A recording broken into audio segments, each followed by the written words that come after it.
This young man has to take a capsule every night in order to fall asleep. But one day, he discovered there was a worm inside the capsule. Finn immediately cut the capsule open to inspect it. Fuck. The next day, that worm had actually grown several little tentacles. He handed the worm over to his biology teacher for testing. It turned out to be an ancient kind of fungus. It only grows on corpses. But this fungus supposedly went extinct hundreds of years ago. The teacher asked Finn where he'd gotten it. Finn lied and said he'd found it by the side of the road. Although the teacher was puzzled, he didn't press the issue. Then the teacher handed Finn a business card and said the person on that card was an expert in ancient fungi. So they followed the address on the card and found Anna. When Finn took out the clump of fungus, Anna could hardly believe her eyes. She immediately asked Finn if he had ever directly touched the fungus. Finn said he'd been eating it every day, that he'd found the worm in his capsule yesterday, and that his little sister was also taking the same capsules. Anna asked Finn if he had ever seen any monsters. She stared at him intensely, and both of their breaths started to grow rapid. Finn suddenly felt a wave of nausea. He spat out something that looked like crumbled tofu. It turned out this fungus was actually the raw material used to make a poison.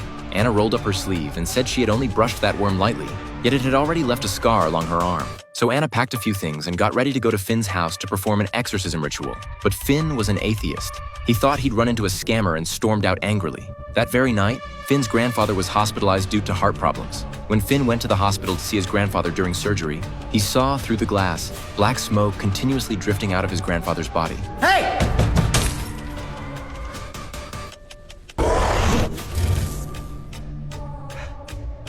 After all these strange events, he had no choice but to believe what Anna had said. So Finn invited Anna to his home. The moment Anna walked in, she said there was something terrifying hidden behind that wall. Once the equipment was set up, Anna warned everyone that no matter what they heard, they absolutely could not open their eyes or respond. Then Anna covered her head with a scarf and held everyone's hands. With Anna's chanting, the instruments quickly began to react. Suddenly, a demon wrapped itself tightly around Anna.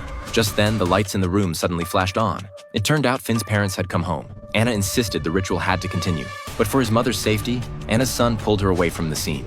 The next day, Finn went to Anna's place again, only to find she had already moved out. With no other options, Finn begged his mother to stop giving his sister the medicine. But his mother said the drug had been developed by his father's company, and there was absolutely nothing wrong with it.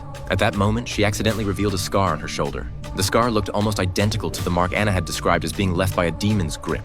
That day, a boy suddenly rushed into the restroom, looking extremely sick. Finn asked if he was feeling all right, but after the boy left, Finn noticed that his classmate had also vomited up something that looked like crumbled tofu. It seemed he was taking those same capsules too.